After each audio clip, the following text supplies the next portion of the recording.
threes on the night.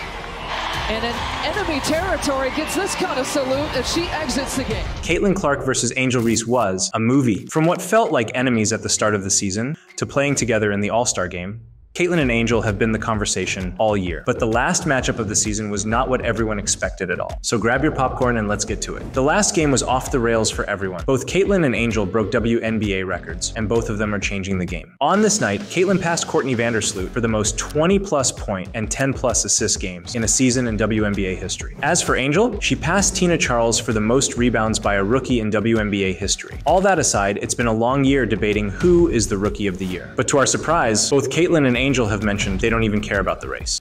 Both of our teams are competing for playoff spots. Like, that's our main focus. You don't wake up and think about individual awards. That's what everybody wants to make this about. We don't either care about the Rookie of the Year. I think you guys have made it a big thing. Clearly, these two appear to be friends in some way, but it definitely didn't feel that way at the start of the season. It kind of felt like Fast and the Furious between Luke Hobbs and Dominic Toretto. The narrative was they were absolute enemies, and it even showed. We already know the craziness that took place in the first game from Angel hitting Caitlin as well as Kennedy Carter. But during this last game, things felt different, especially after the All-Star game, where Caitlin and Angel played together for the first time. But we'll talk about that in a little bit. The Fever have really put themselves on the map this year. After a very slow start in the season, winning only one of their first 9 games, the anticipation for the playoffs with this team is intriguing fans everywhere, seeing as the Fever haven't made the playoffs since 2016. Since the Olympic break, up till the game between the Fever and the Sky, the Fever have won 5 of their 6 games, pulling them ahead of the Sky in the standings by 5 games. And also pulled ahead of the Phoenix Mercury, beating Diana Taurasi once again. As for the Sky, they lost their 6th of 7 games. Caitlin dominated this game with 31 points, and the way she got those points made a massive statement overall, and even in the Rookie of the Year race. First, the way she drained this three-pointer from the logo was fire.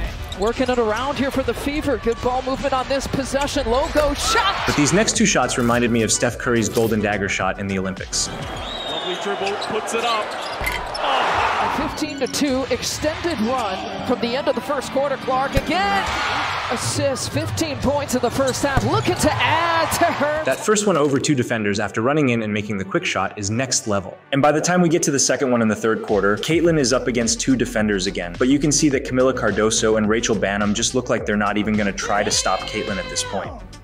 It's ironic that she had 31 points, since the Fever also took the season series 3-1. They basically had control right from the start of the game. The lead changed only 4 times, but the Fever eventually took the lead in the second quarter and held the game down until the end. Caitlin went 8 for 14 from the field, 5 for 9 in 3-pointers, and 10 for 11 in free throws. She's now averaging 24 points per game and 8.5 assists since the break. The Fever and Sky have been one of the most anticipated games all season. This is what makes Caitlin versus Angel feel like a movie. We already know the drama that started in Game 1 when all the hate and bullying was coming down on Caitlin, but a lot of this stemmed from Diana Taurasi's comment prior to this season. You know, you look superhuman playing against 18-year-olds, but you're going to come with some grown women that have been playing professional basketball for a long time. Let me explain. After Diana made this comment, it seemed like the rest of the league had to go on a mission to make sure that they would accomplish Diana's statement. So they went hard on Caitlin, double-teaming her, hitting her, covering her like it was Game 7, and putting pressure on a rookie like never before. So was this the reality Caitlin was meant to go up against? On top of that, according to Clark Report on X, 17% of the WNBA's flagrant fouls this season involved Caitlin Clark, and the Chicago Sky were responsible for 80% of them. Well, isn't that ironic? This movie just keeps getting better because, like a hero walking through the adversary, it's expected for them to overcome their opponent in a way that catches everyone off guard, which is exactly what Caitlin did. Remember when Kennedy Carter blindsided Caitlin? And how Angel Reese seemed to be celebrating it? Obviously that was the past and things seem different now. But when Caitlin was asked if she thought Kennedy should owe her a public apology, here's what she said. No, I mean,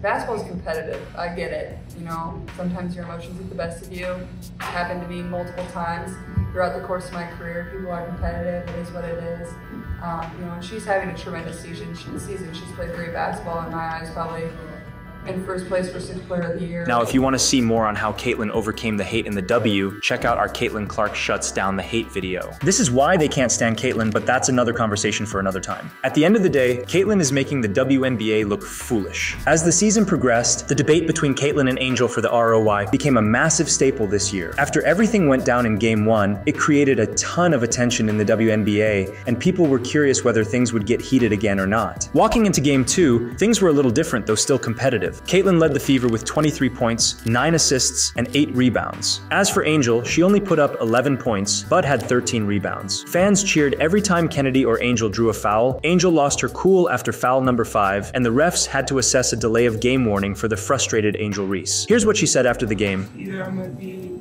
mad and sad about it, or I'm going to get up and figure out what I can do better, and look myself in the mirror and figure out what can I do better before the next game to help the team. This game really started to build traction in the W as a new record broke out in viewership, where it became the most watched WNBA game on any network in 23 years at 2.252 million average viewers. The Fever now won back-to-back games against the Sky, but moving into Game 3, everyone thought the Fever might actually sweep the season series. The Fever were currently on a 4-game win streak. Tickets were sold at an all-time high over the past decade at $351 on average, and this game had everyone on the edge of their seat. It was back and forth all game as the lead changed 14 times. Angel Reese went off leading the Sky with an all-time career high of 25 points and grabbed 16 rebounds. But this time, Caitlin only put up 17 points. That said, she still broke a franchise record with 13 assists, but we'll have to admit, this game belonged to Angel. She now put up her 8th straight double-double and became the first rookie since A'ja Wilson with 25-plus points and 15-plus assists in a single game. Now here's the crazy part about this game. By the third quarter at 3:31, the Fever went on a 12-0 run for the next 2 minutes, creating a 15-point lead by 131. And if we're being honest, everyone thought this game was about to be a wrap. Even walking into the fourth quarter at 6:24, the Fever were up by 10. But Angel Reese went off. For the next 3 minutes, the Sky went on a 10-0 run, tying the game at 82 apiece. During those last 6 minutes, Angel put up 7 points, also taking the lead over the Fever. As a result, the Sky won their first game against the Fever this season. Remember how we mentioned Game 2 was a record breaker? Well, this game popped off even more at an average of 2.302 million views. This game now became the most watched WNBA game in 23 years. But that wasn't the only record on viewership between Caitlin and Angel. Everyone has always seen them play against each other, but did we ever consider the idea of them playing together? First minutes,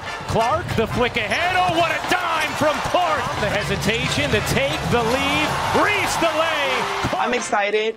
This is going to be first of many. I know we're going to be all-star teams together. When fans saw Caitlin and Angel would be on the same side of the court, this blew up. We thought that 2.302 million views was a lot, but in this game, they hit 3.44 million views, becoming the 3rd most watched WNBA game ever. I mean, sure, it's the best of the best on the same floor, but seeing Caitlin and Angel, who have been known as enemies all season, and then becoming teammates for a game, changed everything. On top of that, we saw how Angel was excited to play with Caitlin, and everything seemed to come together from there. Caitlin made a new record for all-time single-game assists by a rookie, and Angel also made a new record, becoming the first rookie to put up a double-double in an all-star game. Both Angel and Caitlin have made some massive waves through the WNBA this year. I mean, take a look at their milestones. Sure, everyone keeps arguing about who is better, but the reality is they both offer a new standard that will launch the WNBA into something so much bigger. Sure, we can show you head-to-head stats. Caitlin has clearly taken over on that argument, and many will claim she's going to be the Rookie of the Year. But ironically, as we mentioned earlier, both Caitlin and Angel aren't concerned about the rookie race. They're just trying to get their team to the playoffs.